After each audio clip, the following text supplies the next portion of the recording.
Hello and welcome, ladies and gentlemen, to a new edition of the Daily Debate. In tonight's show, we're going to be taking a look at last week's event, the World Youth Forum, the fourth edition that took place in the Red Sea resort of Sharm el-Sheikh. Now, we're going to be focusing on the effects it had on the tourism sector and the prospects and the aspirations for this integral sector for the year 2022. But before we start doing that, let's check out a couple of the stories making the news today.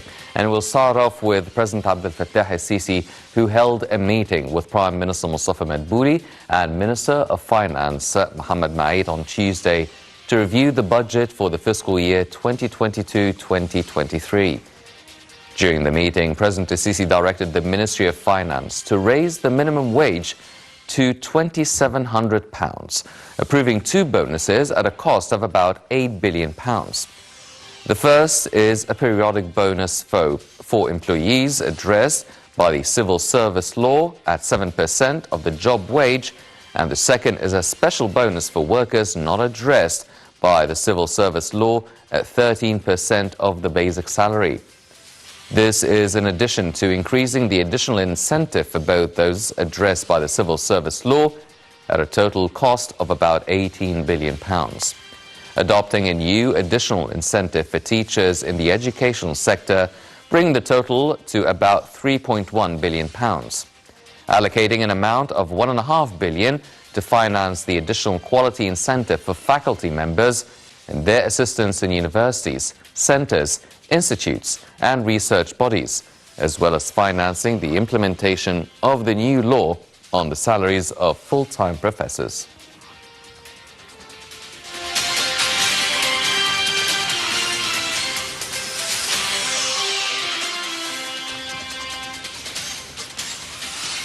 Also today, President Abdel Fattah el-Sisi followed the project of building a factory for high-quality medical bandages.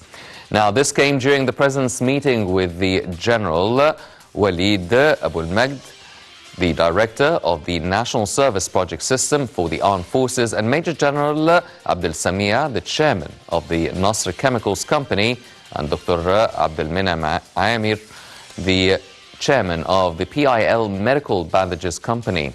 Presidential spokesman Bassam Radi said the President looked into details of the project to establish a high-quality medical bandages factory in partnership with the Canadian experience, according to the highest approved international specifications, to contribute in covering local needs. The President instructed to double the production capacity for the project, which will later help in exporting abroad. The meeting also witnessed a detailed presentation of the creation of a huge industrial complex in Ain al-Sukhna for the production of phosphate and oil fertilizers in cooperation with the German partnership. President el-Sisi reviewed all details of the project, which is considered as a new addition to the local fertilizer production system, which are key inputs and supplies affecting the agricultural production and food security, helping to meet the strategic orientation by the state to increase the area of agricultural lands.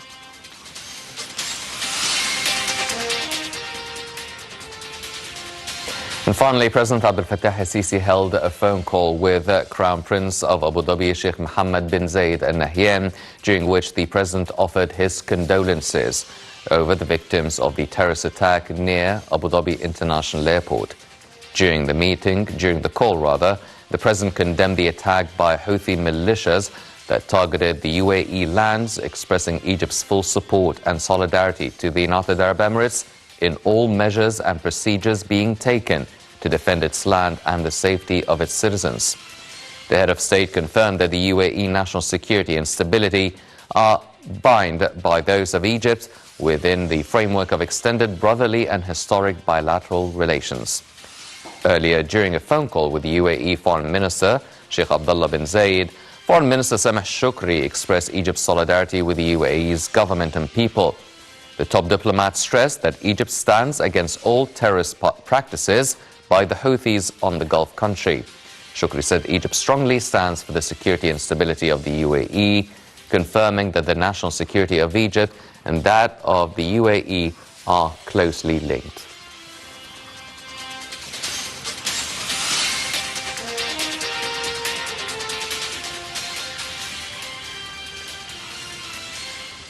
These were some of the stories making the news today, and now turning our attention to tonight's topic. Now, the World Youth Forum acted not just as a place and a venue for the youth from all around the world discussing timely and critical issues concerning everyone, but it also acted as a touristic promotional tool for all the world. Let's check out this report and we'll be right back.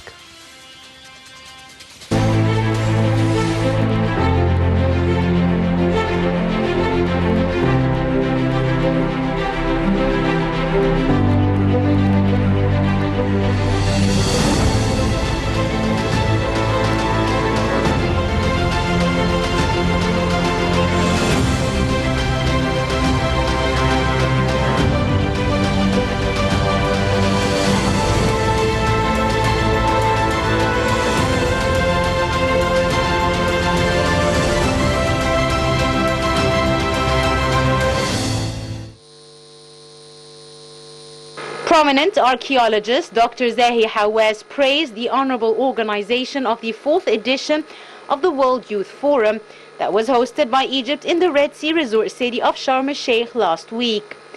In an exclusive interview, Hawass affirmed that the World Youth Forum contributes to reviving and promoting Egypt's tourism sector after the positive image created by the participating youth of different nationalities that will share their experience in Egypt in their home countries.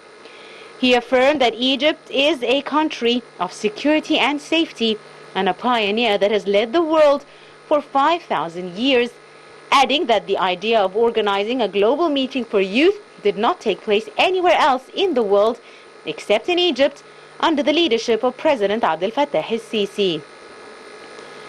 Furthermore, he explained the forum aimed to gather the world's youth to exchange ideas so the world may live in peace. He pointed out the forum is a union against terrorism, especially in the most affected countries, led by Egypt, which is considered among the first states to counter terrorism.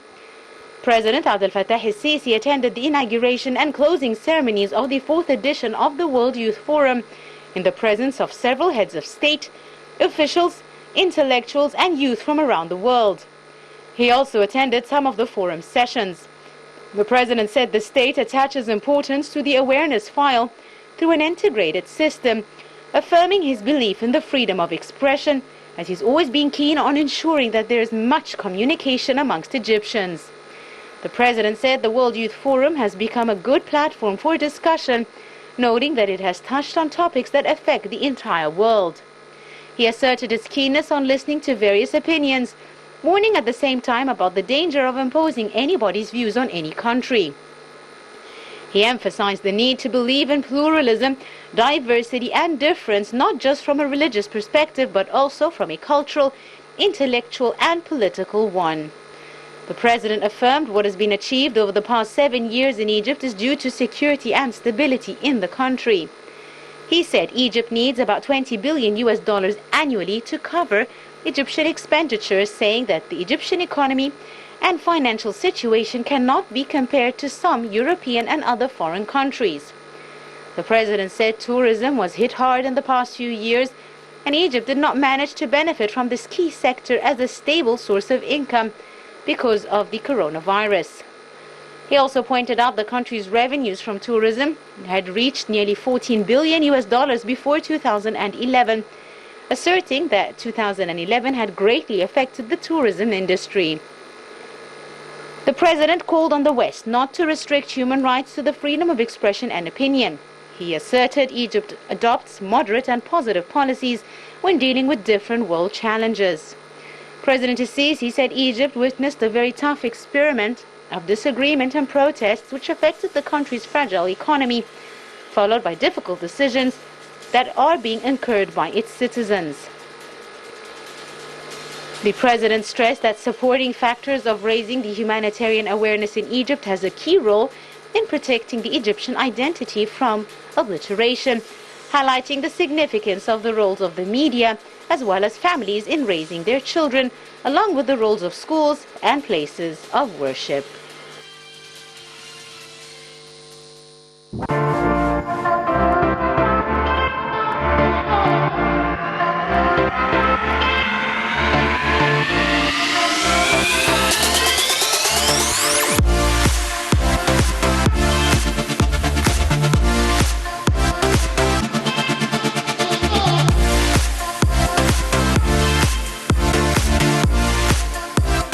مسرح شباب العالم.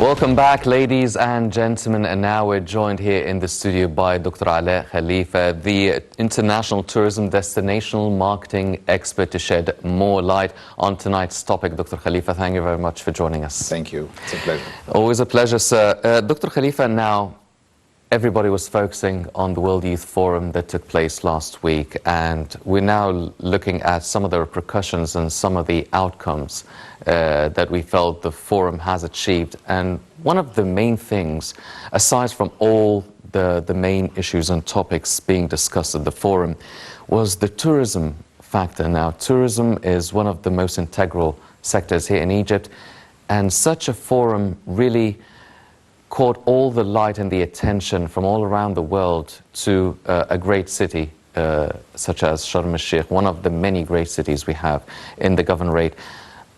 How much do you feel this international forum was a big player and a big promotional tool for the tourism sector? First of all, the forum has been a representation of Egypt's soft strengths. And this is the fourth edition for the forum. The first three editions have been adopted by the UN as official editions. On the fourth edition, we have been back to the same track of buzzing the world again, one more time. When we do destination marketing campaigns, one of the main things that we start with is the awareness, engagement, and then we go after that for the last stage, for the conversion. So what this forum is creating right now is creating what we want, the awareness. The awareness of that Egypt is back on track again, that Egypt is developing very rapidly, Egypt is living a sustainable development. So by doing such a forum and many other conferences, international conferences, we are able to create that buzz. With this buzz, it's the beginning of spreading out the name of Egypt all over the news one more time.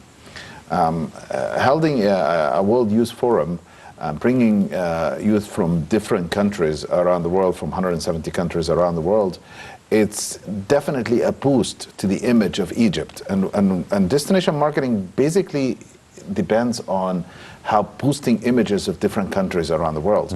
Egypt is, again, expressing itself, saying that I'm here, I'm doing an amazing international conference for youth all over the world, and I am spreading very positive news. I'm supporting peace, I'm supporting creativity, I'm supporting sustainable development, and these are the main themes and topics.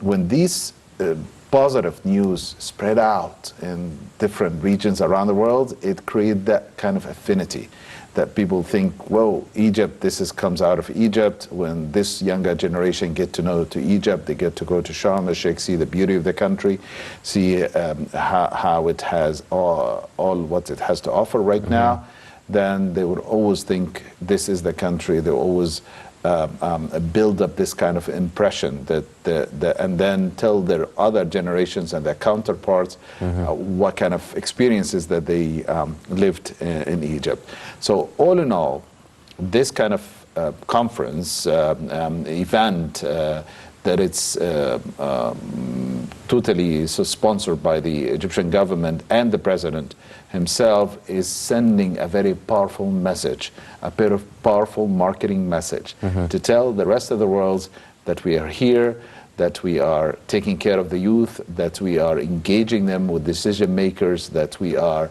a developing country, is a pioneering in Africa now as the second largest economy in Africa. We are supporting sustainable development as per United Nations vision, and we are here ready to receive you back again post-COVID. So it's all positive messages, and I'm so glad, I'm so thrilled that this is like a successful event. And we have another event upcoming in November, and very soon actually the other event, the COP17, which is the 27. climate event, 27, which is the amazing climate event, which going to be attended by so many delegates from all over the world. It's a UN conference. We are becoming a stage, an African stage for international conferences. This is a very important segment that we need to invade in, that we need to be pioneering. And this is enhancing the image of Egypt, and it's reflected on the destination marketing of our destination. It's helping out our image, our marketing message that we are spreading around the world. When we get positive news coming out of here, then people will think this is a stable region, this is a good place to visit. Egypt right now was part of on the bucket list. Now we need to do it in the to-do list. Yes. This is what we want out of all of these different events. Well, Doctor, you've mentioned a key word which is just not promoting the tourism sector as a sector, but also the post-COVID era. Now, as a destinational marketing expert, do you feel that in order to promote the destination and the sector in Egypt in specific, does it have a different strategy now that everyone is focusing on the pandemic and the post-pandemic and the way of life after the pandemic? Does it change the tools, the angles of how you market or alter the marketing strategy that you do? There is a momentum at the moment. And this momentum comes out with the beginning of the pandemic and with the variants that are hitting the pandemic and with countries opening and closing, with tourism industry falling from 1.4 billion travelers to nearly 10% of that amount, with companies opening and closing, with companies they go out bankrupted because of the pandemic.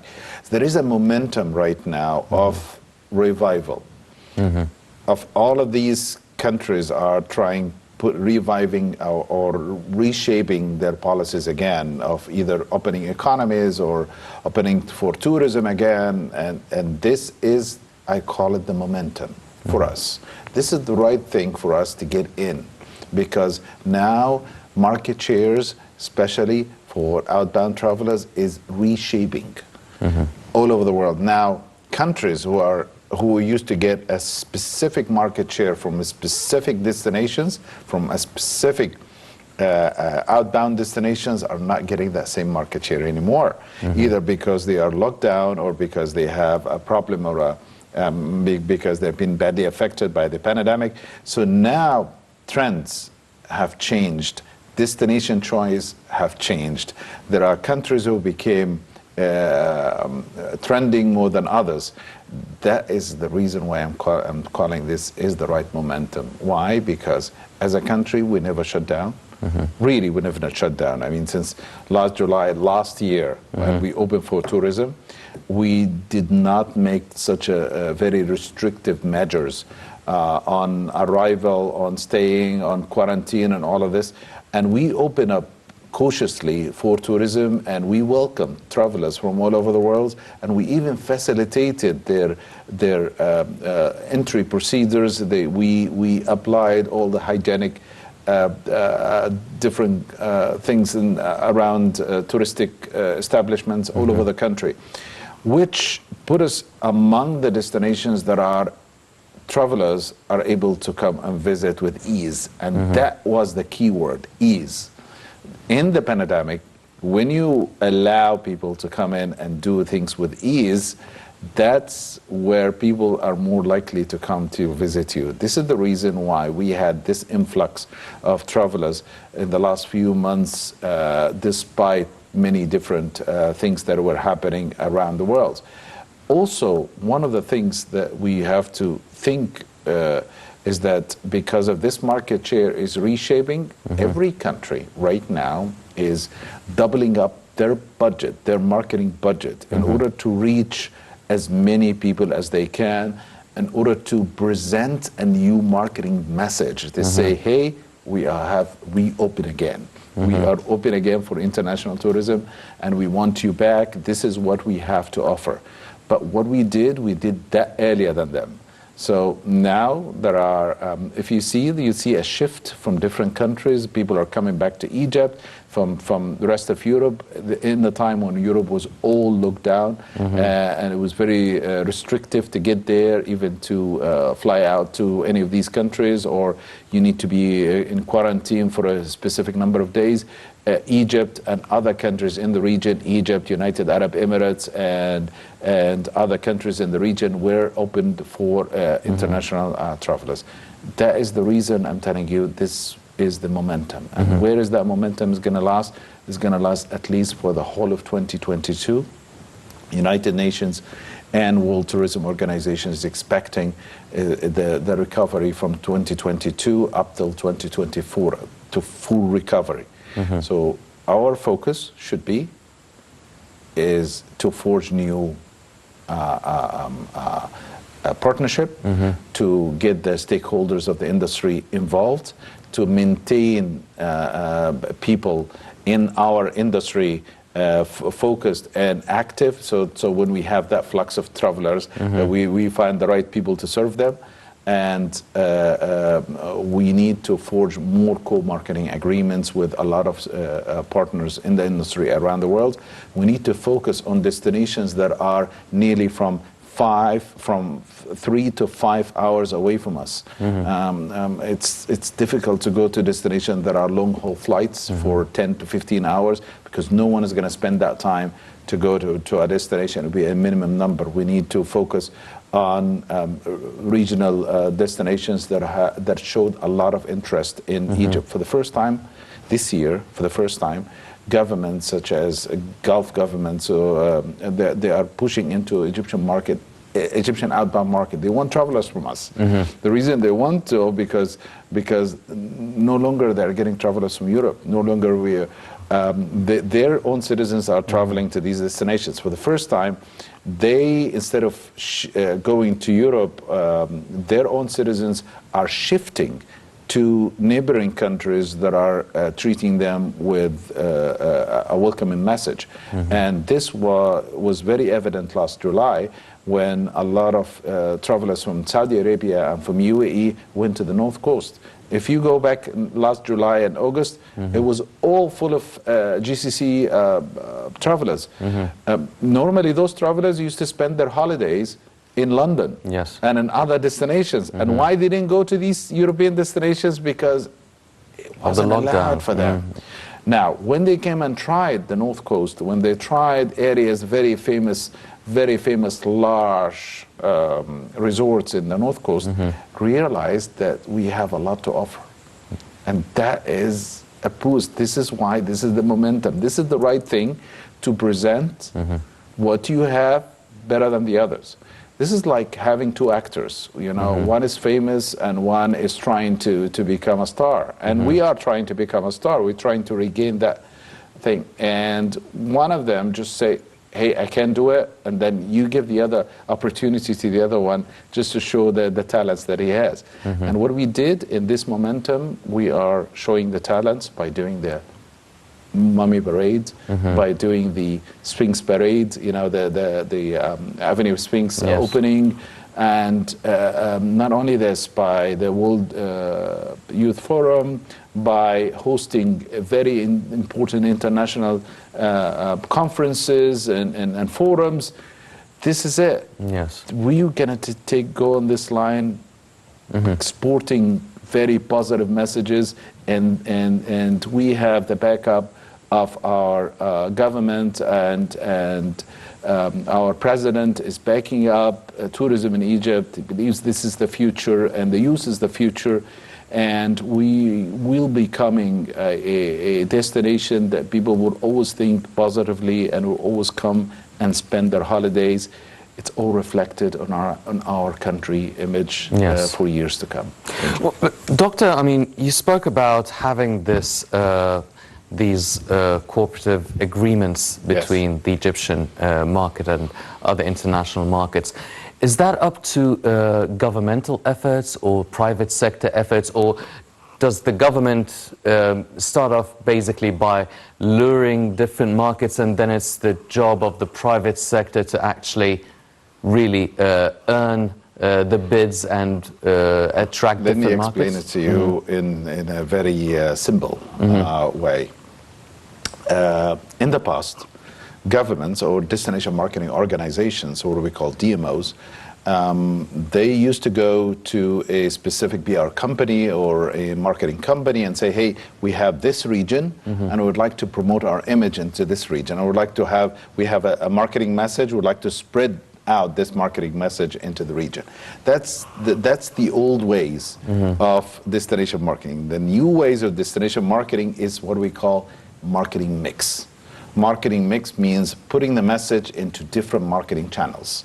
And one of these marketing channels is to forge co-marketing agreement with people who have showed interest in that destination. So if you go to, the new thing is that to go to a specific destination, instead of just getting one entity to represent you in that destination, get dozens of entities to represent you and go to each one of them and say, hey, are you selling our destination? Are you interested to sell our destination? We see you that you're selling this other specific destination. Would you be open to open up our destination and offer it? And if you have a marketing cost, we will contribute to that marketing cost. So you engaged stakeholders from the exporting country, from the country where you want, from that destination where you want travelers to come to you, you engage them in a co-marketing contracts by saying, hey, this is my KPI, this is what I want you to achieve, this is the kind of acquisition that I want you to bring to my destination. Tell me, how can I contribute to your marketing efforts? This way you get them engaged. We call this co-marketing contracts. You get them engaged, and this way they will be encouraged to send travelers your way. Instead of just going there and just do a one message for all.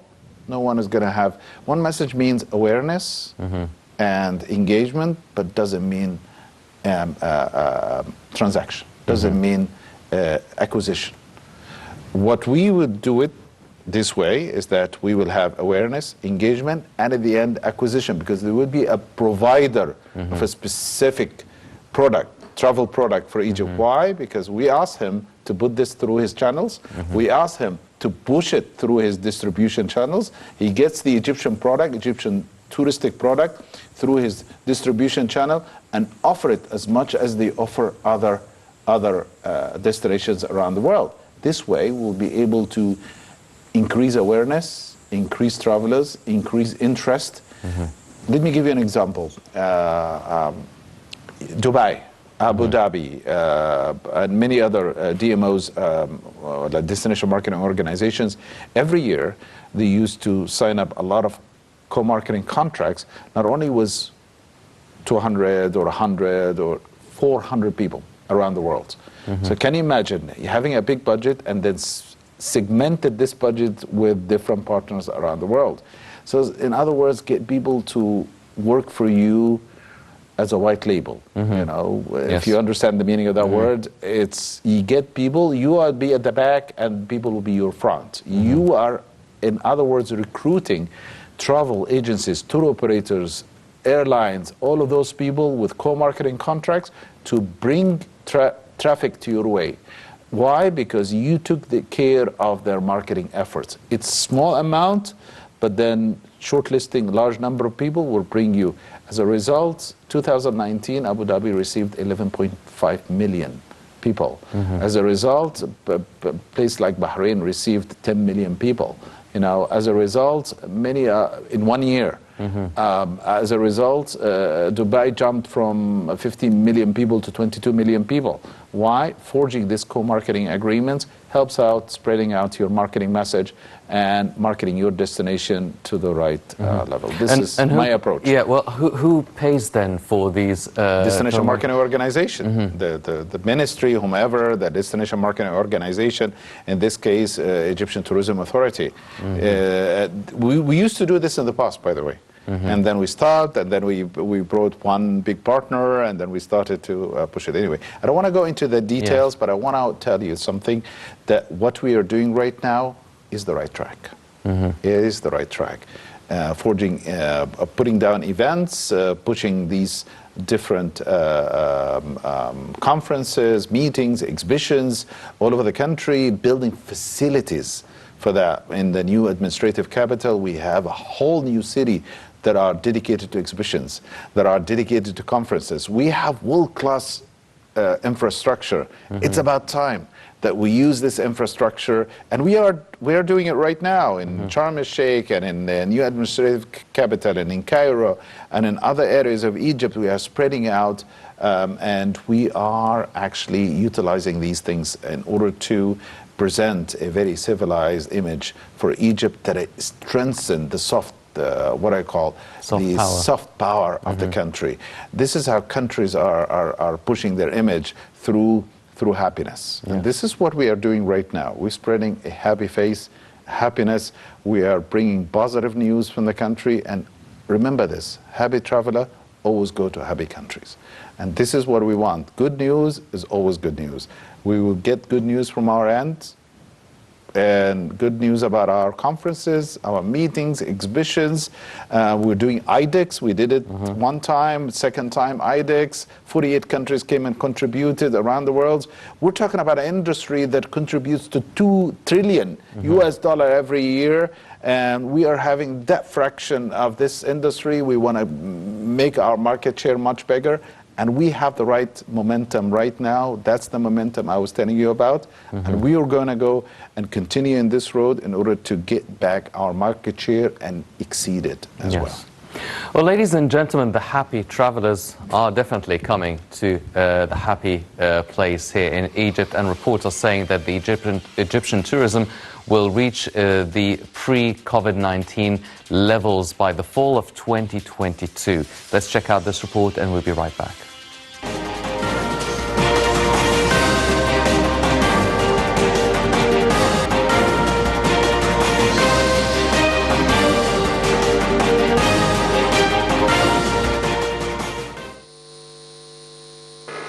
The Minister of Tourism and Antiquities, Alaa, announced that tourism in Egypt will return to pre-pandemic levels by autumn of 2022, adding that the sector's recovery and restoration to pre-pandemic levels will be because of the country's COVID-19 vaccination programs, as well as Egypt's efforts in developing archaeological sites in the Red Sea and South Sinai areas. The minister said Egypt has received between 270,000 and 290,000 tourists on a monthly basis in the last 3 months, equivalent to 10,000 tourists a day. According to the minister, the Grand Egyptian Museum will be finished during the third quarter of 2022, provided that within the next few years the winning international coalition manages the museum's operations, was announced. He added that the Ministry of Tourism and Antiquities has contacted 30 companies that organize concerts and Olympics to participate in the opening ceremony of the Grand Egyptian Museum GEM, while 3 had been chosen to organize the event. However, the pandemic had disrupted these plans. The tourism sector is one of the Egyptian economy's main pillars. It made revenues of $4 billion in 2020 compared to $13.03 billion in 2019 before the pandemic. The country received about 3.5 million tourists last year compared to 13 million pre-pandemic in 2019. The country has received 2 million tourists in the first quarter of last year until the pandemic hit and led to a contraction in tourism.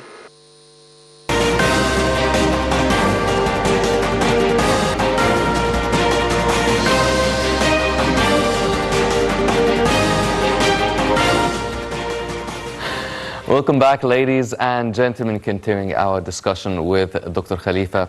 Now, there are a few things I want to ask you, but first off, we'll talk about the different kinds of tourism. And now Egypt has its own beach tourism, cultural tourism, medical, religious tourism, all these sorts of kinds of tourism.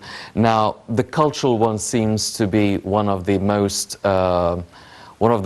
prominent, even over the past few years. Attractive and lucrative. Yes, and I mean, you've mentioned the mummies parade, also the one that took place for the Way of the Sphinx. Many museums being opened at different governorates, places that we're not used to, that are known for beach tourism, are now having their own museums. And you told me about an event that is also going to be taking place around the pyramids. Can you shed more light on this kind of tourism and these services?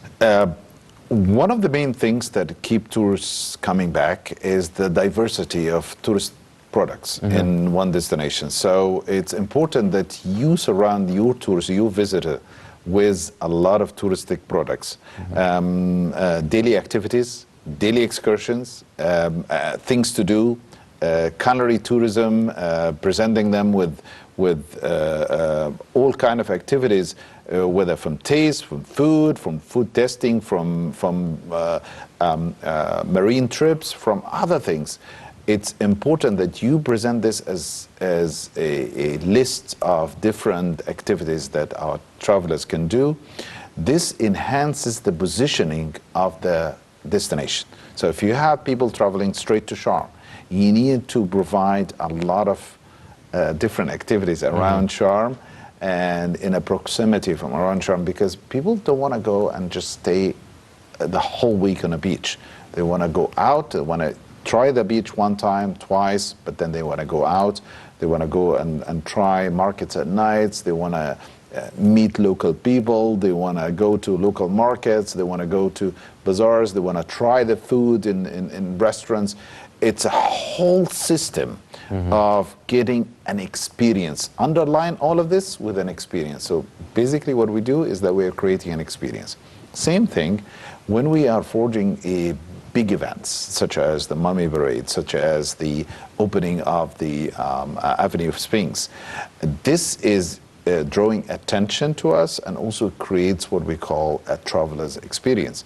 I would expect that in the upcoming this year and next year and the year after is that we will be taking that as a trend, making events, whether it's a musical events or a youth travel events or any other kind of events, that we will be taking this as the trend, as a magnet to attract more travelers to us. Telling you about this, by the end of the year, there will be a big event. We're still preparing for it by the pyramids. World-class, top-class singers and talents will come from all over the world and be singing underneath the pyramids. And we are actually pushing this through our channels right now. And this is gonna have a lot of buzz, big buzz about the image, the beautiful image, remind people that this destination is alive. It's a world series known as the Seven Wonders, and they will start with Egypt, who is the pyramids, and then we'll go for Petra, and then we'll go for Taj Mahal, and then we'll go to the Colosseum. So every world monument that are famous, world-class monument that are famous, there will be a musical, edit. And the organizers of this World Seven Wonders have chosen the pyramids to be number one, the first monument where they start with the big, musical. And I think if we encourage this kind of events, we will be gaining a lot of popularity. We'll be gaining people attention to come back to Egypt. And this, again, takes us to the momentum that I mentioned in my first talk with you, that it is our opportunity to regain Egypt's market share again from outbound travel. Yes. Dr. Khalifa, now, all this work needs a lot of money. Now, Egypt has a I mean, the investments in the tourism and antiquities sector is expected to reach 8.5 billion Egyptian pounds for this year, as opposed to 5.2 billion last year. Now, you spoke about setting up these and holding these events and conferences, also the marketing aspect of it, and also creating the experiences, and creating the experience with all the now, different as well, the activities and excursions. Yes, all these services. And also in terms of supporting the co-marketing contracts, the contracts, the agencies, the companies, engaging stakeholders from different industry. Who gets the biggest share, or who needs the most money in all of these things? Is it the marketing, the facilitating, the services, the events? How does it work? Can I tell you something? Let me rephrase your question in a different way. Who's paying for this? Right? Yes. And what will cost us more? Well, if you go back to what I told you before, it's a marketing mix. Means it's a budget that has to be distributed in each channel. And the best way is to distribute your budget into various channels and then check the analytics. If the analytics that comes out from each of these channels is promising, focus your budget in that promising channel more than any other channels. So that's what we call a marketing mix. Push it in every channel and then check out the results, the KPI, if it has the right results from a specific channel, that keep doing on that channel. This is an approach that's about allocating the budget. So we don't give too much budget to this or too much budget to that. It's, as I said, put it all through different channels, cautiously find out which one is making the right return, and then focus your budget on that one. Okay? Now, going back to the question about who's paying for that. When you do a marketing campaign, whether it's a country to enhance its brand, whether it's a factory, whether it's an industry, whether it's even a shop, when you do a marketing effort, you have to plan well to put out number of, or like a specific budget for your marketing, 3 to 5% from your budget. So if you have a budget, if tourism is bringing you a 10 billion US dollar, all what I'm asking you, just put 1% out of that. Put it back into marketing. 2%, put it back into marketing. There are countries that are putting back 5% back into marketing again from 30 or 40 billion US dollar budget. All I'm asking, if you mentioned 8.5 billion US Egyptian pounds, just give me 1 billion, $60 million. Let's do the marketing with that amount. It's maybe it's nearly, we're talking about what, 7% out of this. Let's do it. That's the amount. Nothing will be promoted without putting it through a proper marketing channel. If we are doing the Holy Route for the Holy Family right now, and we want to have this as advertised as a holy pilgrimage routing, then we need to do the proper marketing for it. And we cannot just fix it, put the infrastructure, put everything without creating the right stories, without creating the right content, without putting the right marketing budget. 50 to 75 million dollars in total, divided on 12 months of the year.